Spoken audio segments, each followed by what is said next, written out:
Oregon. It's a land of surprising contrasts.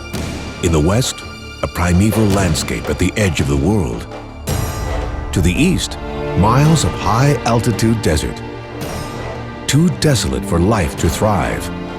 But everywhere, evidence of a rich volcanic past. A lava flow where Apollo 11 astronauts trained to walk on the moon.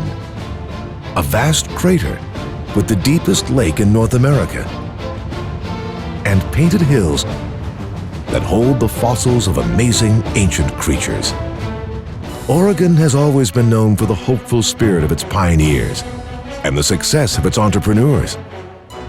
It was here where a college athlete and his coach turned a simple idea for a running shoe into the best-known sportswear brand of all time, and where a young winemaker surprised the world by growing award-winning Oregon grapes. It's a place where adrenaline junkies take to the air on one of the greatest rivers in the West. Even the energy here is alternative. So proud is this state of its innovative spirit, it coined the motto, "She flies with her own wings." This is Oregon.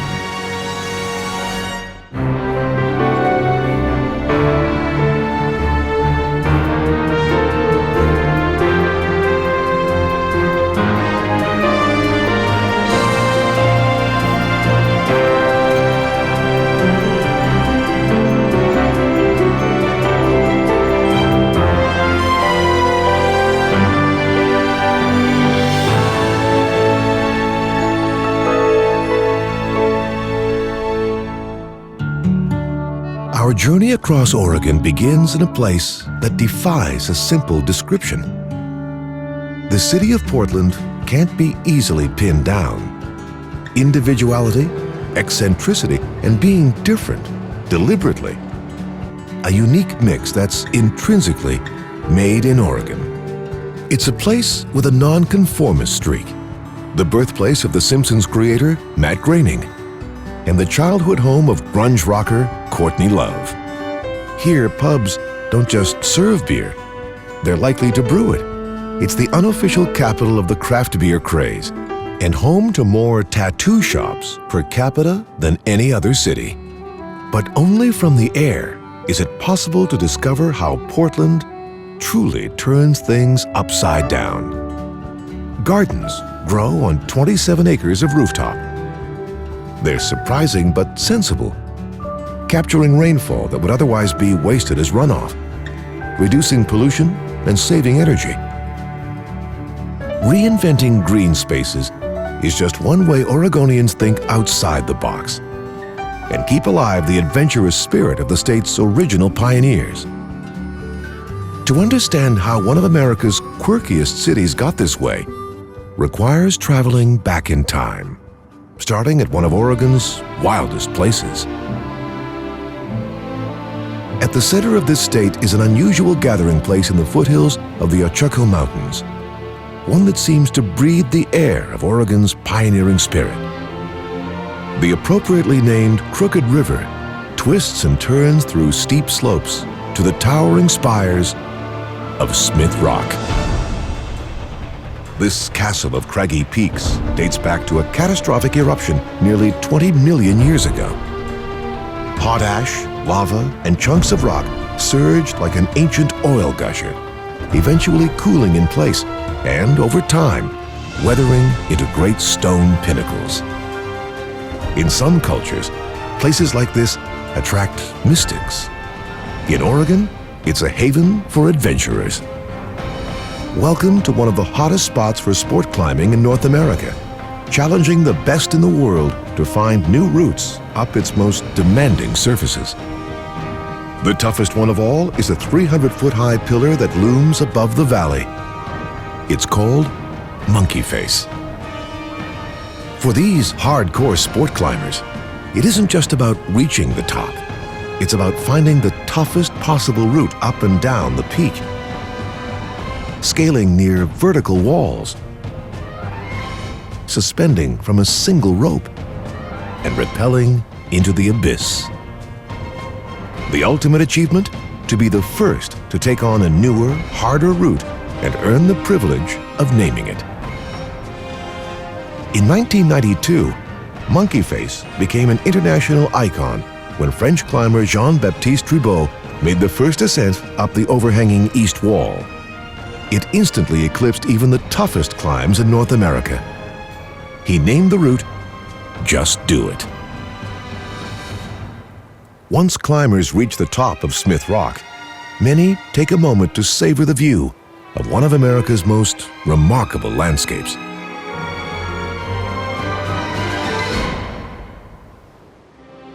More than 2 centuries ago, a couple of adventurers were taking in their first views of this territory. In 1805, Lewis and Clark traveled down the Columbia River and finally laid eyes on the Pacific Ocean. It was November, and with winter coming on, they started building a camp here in a stand of evergreens, naming it Fort Clatsop, after one of the local Native American tribes. William Clark set off with a party down the coast to search for provisions.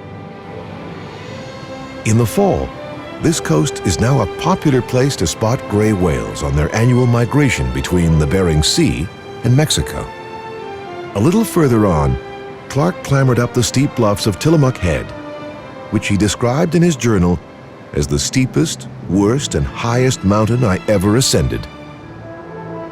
He also came upon the skeleton of a blue whale that he and his party measured to be over 100 feet long. And the explorers were able to procure 300 pounds of whale blubber from members of the Tillamook tribe. They'd been eating dried elk for weeks, and Clark wrote, "Thank Providence for directing the whale to us." Today, the bones of another skeleton lie on this shore, a victim of the perilous seas off Oregon's coast. This is the steel hull of the Peter Iredale, a 4-masted vessel from England that remains wedged in the breakers, just as it first did that windy day in 1906. Wrenched by wind and current, she ran aground, hitting so hard 3 of her masts snapped upon impact. All aboard were rescued, and in thanks, the captain bid his ship farewell, saying, "May God bless you, and may your bones bleach in these sands." Which they have, and still attract curious beachcombers today. Before the era of GPS and radar, fishermen sailing along this stretch of coast could find their way through the fog by listening for the birds on Haystack Rock. This 235-foot plug of lava is the 3rd tallest intertidal rock formation in the world and a year-round nesting spot for seabirds. It's hard to imagine that the cries of birds could save ships from calamity, but evidence of just how dangerous these waters can be lies further north. The 17-mile-wide entrance to the Columbia River is an area known as the Graveyard of the Pacific. Its waters look calm, but beneath their surface, powerful river currents clash with fierce incoming ocean swells, causing underwater sandbars to shift unpredictably, and treacherous conditions that can deceive even the most experienced captains. Over the years, 2,000 ships have gone down here, bringing with them 700 lives. It's why this area is home to the largest U.S. Coast Guard fleet on the northwest coast. But surging currents haven't been the only threat lurking beneath these waters. Just before midnight, on June 21st, 1942, a Japanese submarine just 8 miles offshore fired 17 shells at American soil before quickly disappearing back into the sea. Those shells landed here at Fort Stevens. It was the only attack against a military installation on the U.S. mainland during World War II.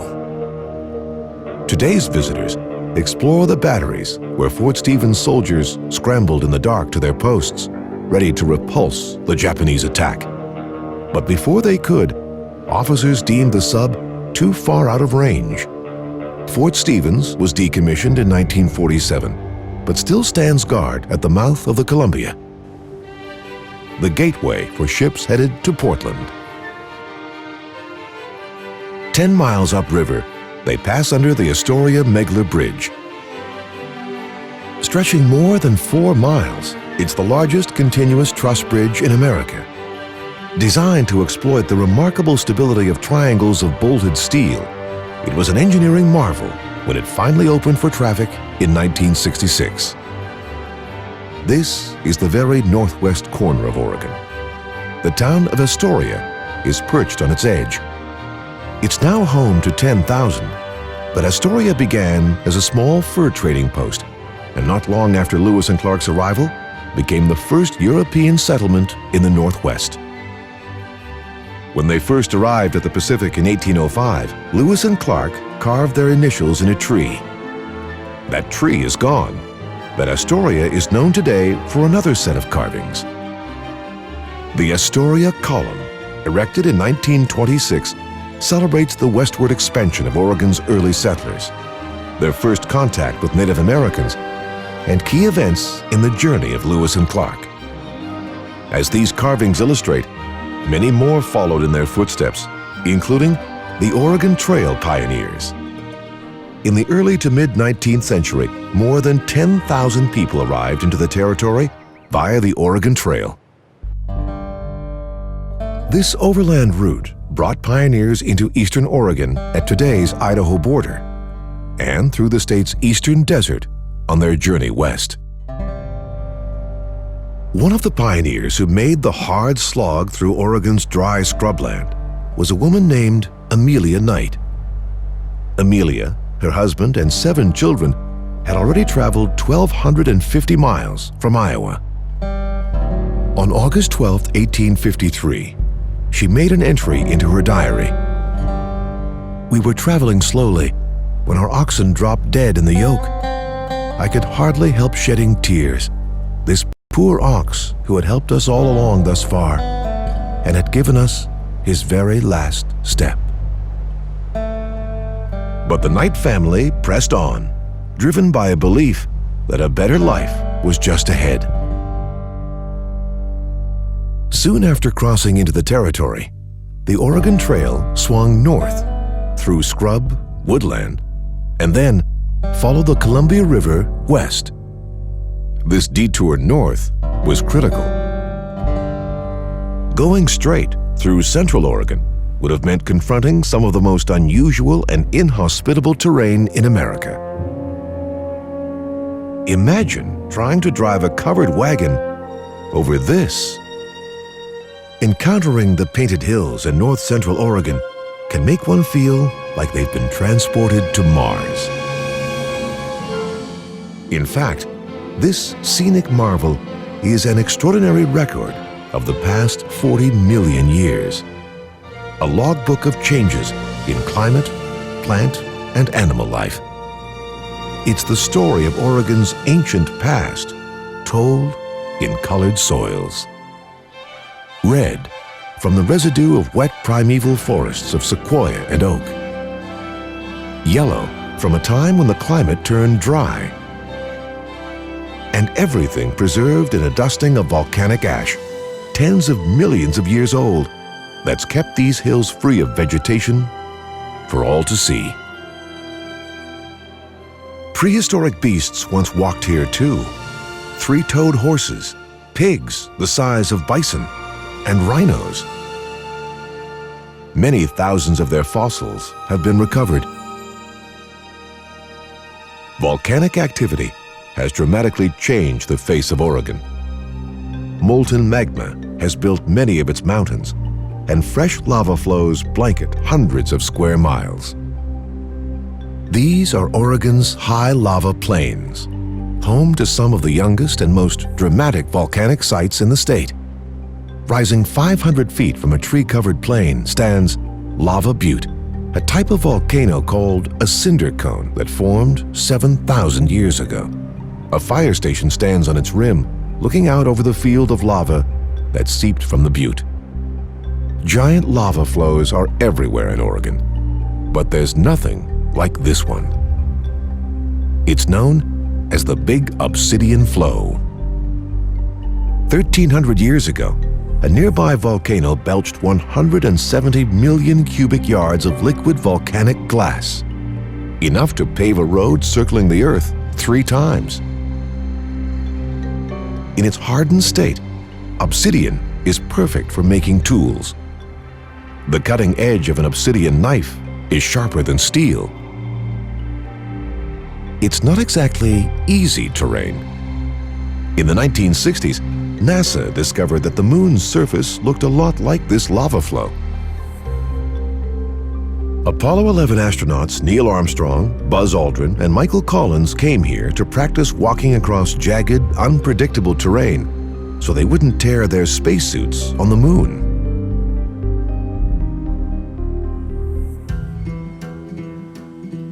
Oregonians have made themselves quite at home on these lava lands. The city of Bend is one of only a few in the U.S. that actually has a volcano within the city limits. Pilot Butte was a guiding landmark to Native Americans and early white explorers traveling across the central Oregon Plateau. Today, the Butte is a popular lookout spot. With 300 days a year of sunshine, Bend is a center of outdoor activity and a staging place for skiers heading to nearby peaks. Paddleboarding is the latest sport to catch on here, imported to Oregon from Hawaii by a couple of North Shore surfers in 2001.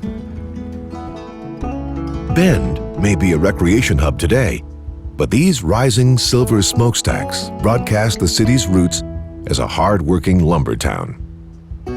Beginning in the late 1910s, this old mill district was home to some of the largest pine sawmills in the world. At their peak, producing some 500 million board feet of lumber a year. The fuel for this industrial engine? Ponderosa pine. These giants thrive in the dry volcanic soil of Central Oregon. Their long roots can reach deep to moist soil below. And their straight, lightweight hardwood was in heavy demand for shipbuilding during World War I.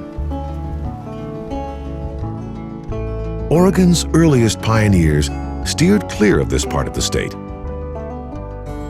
But in the early 20th century, developers tried to settle an area called Fort Rock. This giant ring formed about 500,000 years ago, when lava bubbled up in the middle of an ancient lake that once covered these deserts. Explosive ash may have built these walls of rock, but it was wind-driven waves that scoured them down day after day. Nearby, a series of ramshackle buildings are all that remain of a turn-of-the-century scam. Developers sold a promise of underground water and a potential branch spur to the railroad line. Neither happened, leaving a ghost town of broken dreams. Vast stretches of this state remain remote and practically uninhabitable, but to some, that's also been Oregon's appeal. Today, the town of Antelope is home to a Christian youth camp. But in the early 1980s, a guru from India named Bhagwan Sri Rajneesh tried to take over the town. His 64,000-acre ranch, called Rajneeshpuram, was the center of operations for his thousands of followers, known as Rajneeshis. They cleared 3,000 acres of land on the ranch to grow their own food and built a 10-megawatt power station. Joining the commune meant donating everything you own, including your bank account.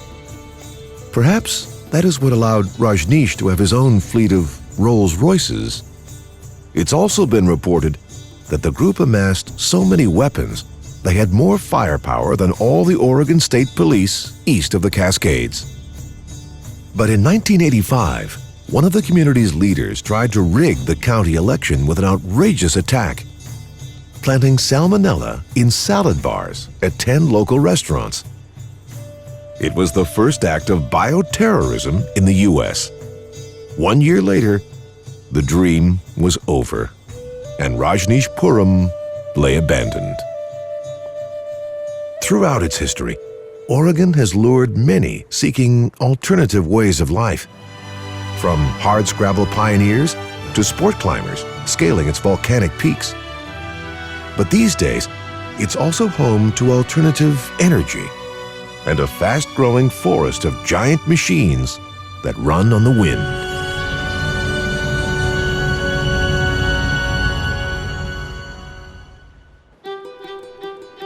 It looks like a garden of giant pinwheels sprouting across the landscape, dominating the horizon above the wheat farms of Oregon's Wasco County. This is the heart of Oregon's wind energy industry. The pylons tower 65 feet in the air. The arc of their blades spans more than 200 feet. Each of these turbines generates up to 2.4 megawatts, enough to power 420 homes. Wind power currently provides more than 6% of Oregon's total electricity supply. The wind is free, but the turbine technology isn't. Towers, rotors, and blades are built internationally and then shipped to Oregon. The state now has nearly 1,200 wind turbines on more than a dozen wind farms. As these towers multiply, so do their critics. Incessant noise, ruined vistas, threats to birds.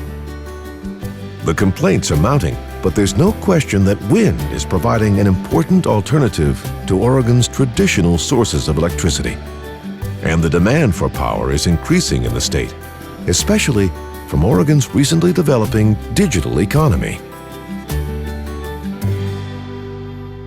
You'd never know by looking at them, but these unmarked buildings are the true heart of the internet. When you Google Justin Bieber, Lady Gaga, or Tsunami Japan, chances are your search is routed through this facility, along with millions of other search requests and emails. It's known as the Google Server Farm, and its location here near the Columbia River is no accident. The server farm's cooling towers require as much as 100 megawatts, enough to power more than 40 million iPads. And it's the nearby Dawes Hydroelectric Station with its half-mile-long powerhouse that supplies Google with a steady source of cheap, renewable power. The basic technology of hydropower has been around since ancient times. Back up water behind a dam, then funnel the pressurized stream past a spinning turbine. The promise of the Columbia as a source of renewable power has transformed this mighty river. The Dawes Dam is one of many hydroelectric projects here. Completed in 1938, the Bonneville Dam was the first. Since then, 14 more hydroelectric projects have been built on the Columbia. But their power has come with a price. The dams made life for Oregon's salmon next to impossible. They've also flooded and destroyed traditional Native American fishing grounds. One of these was a legendary series of waterfalls Native Americans called Celilo. The falls are gone, and so are the fish drying huts that once lined the river. But the rise of a new tribal longhouse marks a revival of one Celilo village. Built with help from the Army Corps of Engineers, it's a place where members of Columbia Basin Native American tribes gather. When Lewis and Clark journeyed down the river in 1805, they estimated there could be as many as 10,000 Native Americans here, twice the population of Washington, D.C. at the time. Historians think this region held some of the highest concentrations of Native Americans on the continent, and much of their economic and social life centered on Columbia River salmon. Just like the state's early pioneers, salmon are another of Oregon's tenacious travelers. From their birth on the Columbia, they head downstream to the Pacific, where they spend 4 to 5 years. Then their natural instinct is to return upstream to lay eggs in the place they were born. But these dams make that journey difficult. To try and mitigate the dam's effect, fish ladders were built so that salmon could leap from pool to pool and find their way up and over a dam to reach their spawning grounds. Some of the ladders have exhausted and killed more fish than they've conveyed. But 1 million salmon still manage to make it upstream each year. Once, hydropower on the Columbia was hailed as a great source of renewable energy. But recently, critics have charged that this once mighty river has become merely a series of reservoirs between dams. Despite the dams and loss of traditional fishing spots, salmon continue to be of great economic and cultural importance to the Columbia Basin tribes. This morning, fishers are pulling up their long gill nets, which have filled with hundreds of Chinook salmon overnight. The roots of their expertise are in the fishing practices that were established long before Europeans arrived. Traditionally, men have worked the gill net lines, but these days, men with no sons often teach their daughters to fish. Native Americans have the exclusive commercial fishing rights on this stretch of river. And not all the salmon they catch are equal. Coho, sockeye, chum are all salmon, but the best is Chinook, or king salmon. It's prized for its size and firm red flesh, and it's also the Oregon state fish. There's no better place to view this majestic river than from here. Vista Point. One engineer called it an observatory from which the Columbia could be viewed in silent communion with the infinite. Vista Point was built in 1916 as part of the Columbia River Highway Project, the first planned scenic highway in the United States. It travels for 40 miles along the river, hugging every twist and turn. When it opened in 1916, the Illustrated London News called it the King of Roads. The high walls that tower above this highway help funnel powerful winds through the gorge. And it's these winds that are luring kite surfers to the Columbia River from around the world to catch its waves. Regular surfers rely on the power of waves, but these adrenaline junkies are tethered to kites and fly with the wind. A kite surfer's speed and direction all depend on how he or she controls the kite. In strong winds like these, it can be a dangerously fast sport, especially if a surfer doesn't know how to turn the kite against the wind to slow down. It's taken millions of years and giant geological events to create the conditions that make the Columbia River perfect for this sport. Starting 17 million years ago, a series of lava flows pushed through here, cooling to form layers of basalt. Much later, the Columbia River started to carve its way through those layers, creating walls hundreds of feet high. From these rock walls, 77 waterfalls cascade into the gorge on the Oregon side alone. But the granddaddy of them all is Multnomah Falls. It drops a total of 620 feet. It's the perfect place to witness Oregon's geological history. 5 different lava flows are exposed in the face of the falls. Many visitors travel the Columbia River Highway just to catch a glimpse of this amazing sight. Volcanic events may have helped create this gorge, but during the last ice age, it was inundated by a series of unimaginable torrents. The mother of all gushers, known as the Missoula Floods. A massive glacial lake in Montana broke through a dam of ice and sent a wall of water in biblical proportions down the Columbia River. Geologists think it filled the entire gorge to overflowing, and it kept going. Toward the end of its 1,000-mile journey, the wall of water spread out into the Willamette Valley, dumping not only water, but tens of millions of tons of rich sediment. Farmers working these Oregon fields today are actually plowing Montana soil. Reports of this fertile land lured settlers as far back as the early 19th century.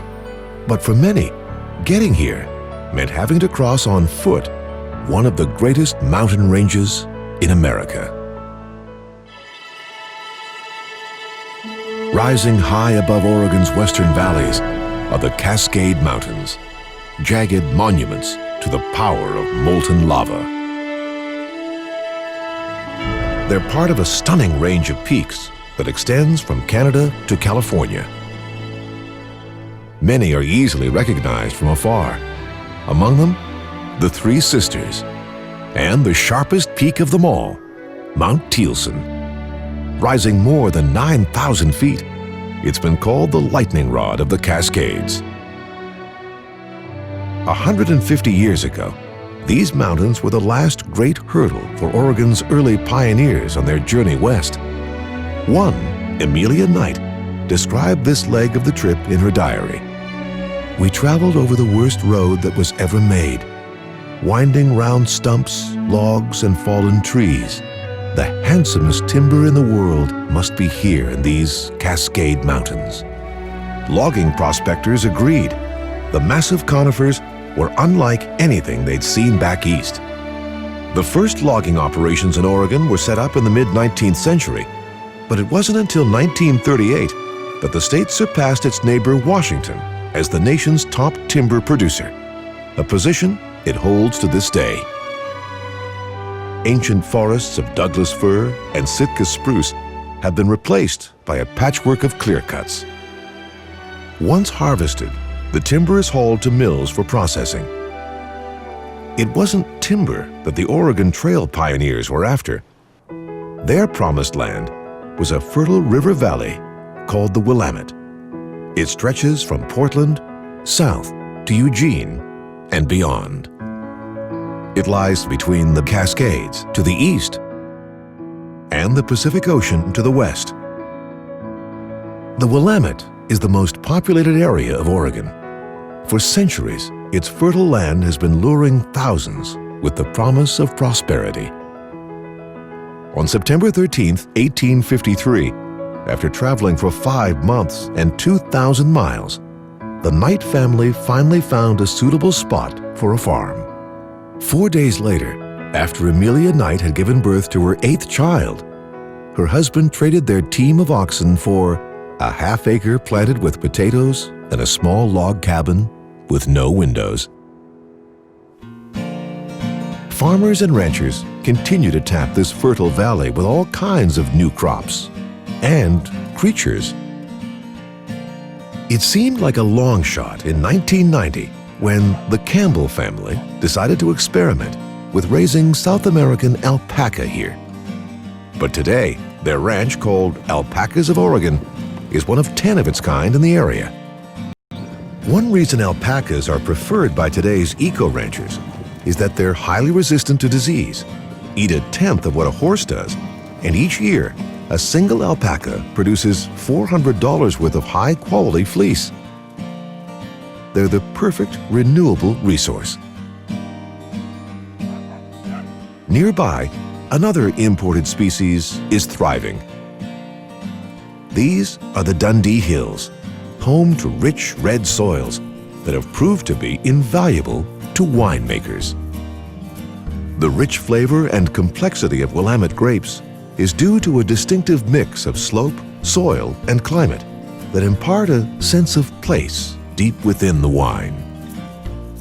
In 1965, when pioneering young winemaker David Lett came to the Dundee Hills from California with 3,000 starter vines, many were convinced he was crazy. They thought Oregon's cool, wet winters and warm, dry summers wouldn't work for wine. But when his Pinot wines took top honors in France in 1979, connoisseurs were forced to admit that Oregon was a superior setting for growing wine. And it's led to an explosion in the number of vineyards here, from just 5 in the 1960s to more than 300 today. This vineyard covers more than 1,000 acres, growing certified organic grapes. Clearly, wine does just fine in Oregon. But not all industries here are so popular. This giant pulp mill lies near the banks of the Willamette River. Huge amounts of fresh water and chemicals are needed to turn wood chips into paper. But toxic waste from plants like this one has been seeping back into the river and causing genetic defects in salmon and other fish. The Willamette Valley has been Oregon's industrial and agricultural heartland ever since it was settled. It's also home to the University of Oregon, which began offering classes near the city of Eugene in 1872. Locals call it the U of O. Its cheer is Go Ducks, after its beloved web-footed mascot. One of the U of O's claims to fame can be found across campus at the Omega fraternity, which was featured in the National Lampoon movie Animal House. Sadly, there are no longer toga parties at Delta House. It was torn down in 1986. But the campus still enjoys a reputation for a liberal, question authority approach to higher education. The campus is also home to Hayward Field, nicknamed Tracktown USA. It's produced many Olympic track and field stars, including Oregon's own remarkable Steve Prefontaine, who set 15 American records. And it was at Hayward in 1964 that a talented college runner and his coach had the idea that launched the most successful sportswear company of all time. Nike founders Bill Bowerman and Phil Knight started with an order for 300 shoes that they sold from the trunk of a Plymouth Valiant. The swoosh and the Air Jordans came later. Nike shoes are now manufactured overseas, but here at the company's headquarters in Beaverton, they've been trying to produce better runners. Top athletes have been invited to train here and improve their skills in cutting-edge labs that can simulate high-altitude conditions. The campus's 17 buildings are named for sports legends the company has sponsored, including Michael Jordan, Lance Armstrong, Mia Hamm, and John McEnroe. The 6-acre lake in the middle is home to migratory ducks, and that's appropriate since Nike was started by a couple of ducks from the University of Oregon.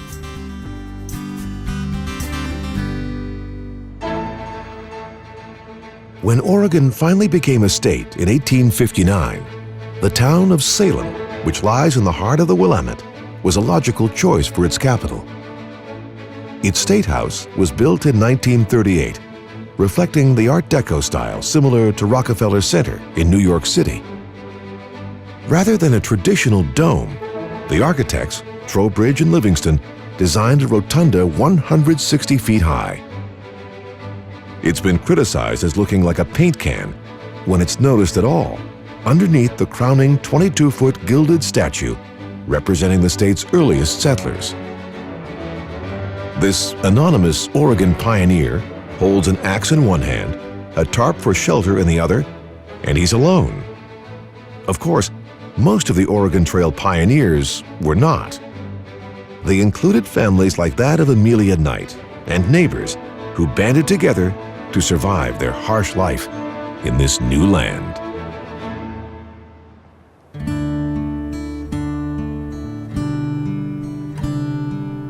Many today associate the Pacific Northwest with fog and rain. But compared to other states, rainfall in Western Oregon is just about average for the U.S. However, the rain here often falls more gently than elsewhere, and for longer periods, which means that it can feel more rainy than it actually is. The Cascades help hold this moisture in the Willamette Valley, which has been good for Oregon's farmers. When white settlers arrived here, Native Americans had already started clearing it of trees to make it easier to hunt animals for food. But the settlers used the cleared land to plant wheat, which is still grown in great volume today. Heavy tractors have long since replaced the oxen and horses used by 19th century farmers. Most of the back-breaking jobs of growing wheat are now mechanized, and the gains in yield remarkable. In 1850, Oregon farms produced some 280,000 bushels of wheat. 150 years later, with machines doing the plowing, planting, harvesting, and threshing, the annual yield is over 50 million bushels, enough to make more than 2 billion loaves of bread. and most of it is bound for Portland and international markets beyond. Portland Harbor is the largest wheat export hub in the U.S. The massive holds of an ocean-going bulk carrier can accommodate some 50,000 tons of soft white wheat, just the kind Japan needs to make noodles and crackers. Today, wheat produced all across the western U.S. comes here to Portland to be shipped out to the countries of the Pacific Rim. To handle the enormous flow, a rapid handling grain elevator was built along 40 acres of the port at Terminal 5. Grain is brought here by trains, cleaned and funneled into loading spouts, filling another ship with nearly 2 million bushels of wheat. While wheat is departing from Portland, quite a different product is entering. If you drive a Japanese car, chances are its odometer began spinning here. Portland's Terminal 4 handles the most automobiles of any port on North America's west coast and ranks third nationally, conveying more than 240,000 cars in a year. The first load of cars to Portland was in 1956, a shipment of Volkswagen Beetles. Today, it's more likely to be a Toyota, Scion, or Lexus. 3/4 of the cars arriving here are bound for dealerships in states outside of the Pacific Northwest. But it begs the question, why would car companies choose a port more than 100 miles from the ocean to offload their vehicles? The answer? Salt. The Port of Portland's inland location is much less exposed to corrosive, salty ocean air. The port was first established here in 1850 because this was the closest that sailing ships could get to the farmlands of the Willamette. In those days, this area was not much more than a cluster of cabins. Now, it's Portland, a vibrant city of nearly 600,000, straddling the Willamette River. Its nickname? Bridgetown. 11 bridges span the river, and without them, Portland would not be what it is today. In the 1880s, Portland, Oregon was a divided city. Actually, it was still 3 separate towns. On one side of the river was Portland itself, and on the other side, the communities of Albina and East Portland. Before Portland could compete with Seattle as a regional power, it had to find a way to unite itself. In 1887, a drawbridge was constructed at Morrison Street, the first of Portland's bridges. A year later, the Union Pacific Railroad built the first steel bridge on the entire Pacific coast. The original bridge was replaced with this one in 1912. It's a double-decker, double-lift bridge that can be raised to a height of 163 feet for river traffic to pass underneath, requiring counterweights totaling 9 million pounds. It carries cars and light rail above, and trains, pedestrians, and bikes below. By the early 1900s, the advent of structural steel enabled engineers to build longer, higher, and lighter spans across rivers. Thanks in part to that, Portland became a single city, united by bridges. Today, these bridges are popular commuting routes for many of the Portland metro area's 2 million residents. The city's downtown competes with any on the West Coast, and it's known as one of the greenest cities in America. That started in the 1970s when a coalition of young urban planners diverted federal funds designated for a freeway to build a light rail called MAX, Metropolitan Area Express. Today, the Portland area's use of public transportation is one of the highest in the nation. And high above street level, rooftop gardens abound. Some buildings are even powered by their own windmills. But there's no green space in Portland quite like this one. The International Rose Test Garden in the hills above downtown is an experimental garden for growing hybrid varieties. More than 400 types of roses are grown here, It's the site of the annual Rose Festival, an event that's earned Portland the nickname the City of Roses. The garden is a legacy of Georgiana Burton Piddock, whose love of roses led her to host an annual garden party for her friends to show off their flowers. Once a year, rose experts come here from around the world to bestow the city's annual award for Portland's best rose. Georgiana and her husband Henry Piddock lived just up the hill in this mansion. Both were pioneers who came here via the Oregon Trail. When Henry Piddock landed in Portland in 1852, he was 17 years old and penniless. 50 years later, he was a wealthy businessman, publisher of the Oregonian newspaper, and one of the city's greatest promoters. Piddock was also an avid outdoorsman and was in the first party to climb Oregon's highest and most iconic mountain. It lies 50 miles from downtown Portland, but its presence in the lives and minds of many Oregonians is profound. Mount Hood. This monolith looms over the Columbia River Gorge and all the rest of Oregon's Cascade Peaks. After first setting eyes on the mountain, the naturalist John Muir wrote, "There stood Mount Hood in all the glory, and so impressive that one was overawed, as if suddenly brought before some superior being newly arrived from the sky." The mountain was named for British Admiral Samuel Hood in 1792. But climbers didn't manage to conquer its nearly vertical upper slopes to reach the summit for another 50 years.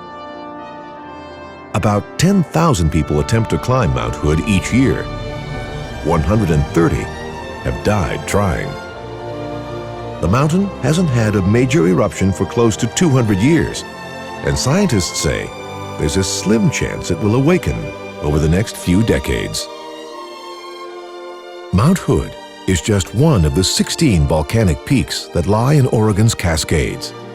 These peaks stretch south from Oregon's northern border with Washington.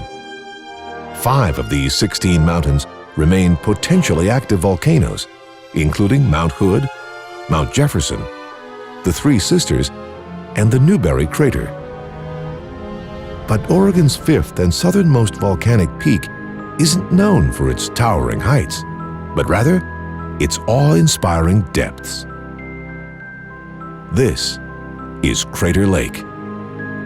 For thousands of years, the region's native peoples regarded this place with reverence, suitable only for shaman and chiefs. The Klamath Indians called it Tumsumne, mountain with the top cut off, indicating a familiarity with the catastrophic eruption that had taken place here. In the mid-1800s, gold prospectors and American explorers found their way here and got a look over the crater's rim. But it wasn't until the 1870s that the Great Sunken Lake made national news, which changed the course of one man's life. William Steele was just 15 and living in Ohio when he read about Crater Lake in a newspaper in which his lunch was wrapped. He later wrote of the hold the story had on him. "And then and there, I determined to go to Oregon and to visit that lake and to go down to the water." At first, the lake was believed to be bottomless and that its walls were too steep to climb down. It's now known that the depth of the lake is 1,943 feet, making it the deepest lake in America. It sits in a volcanic basin created 7,700 years ago, when the top of the Mount Mazama volcano collapsed after erupting. On August 15, 1885, William Steele managed to get a small canoe out on the lake and named the cinder cone that rises some 767 feet above the surface Wizard Island, thinking it looked like a wizard's hat. Steele made protecting the lake his life's work, efforts that helped pave the way for President Theodore Roosevelt to establish the site as a national park in 1902. Steele was made the park's commissioner, a position he held up until the day he died in 1932. He's been known ever since as the father of Crater Lake.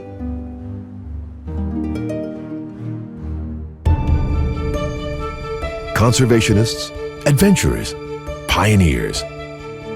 These are the people who forged the Oregon story.